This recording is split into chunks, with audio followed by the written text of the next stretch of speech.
how to accept YouTube Premium invite. So what you need to do is access your YouTube. After going on YouTube, go to You, and here tap on your settings. So that, scroll down a bit and you can see the option purchases and memberships. Tap on it.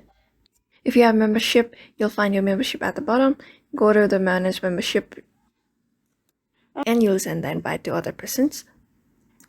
And there it will simply ask you for a method to send the invite. You can choose your email account or your phone number associated with your account, or the number of the account. It depends on the user or the sender.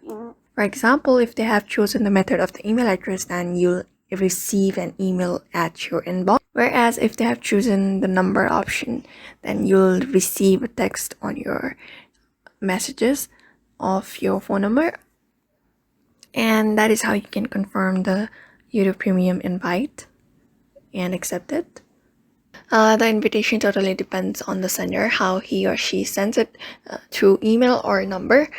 And in this way, you can accept the YouTube Premium invite into your account. So thank you for watching this video, and I hope this video was helpful.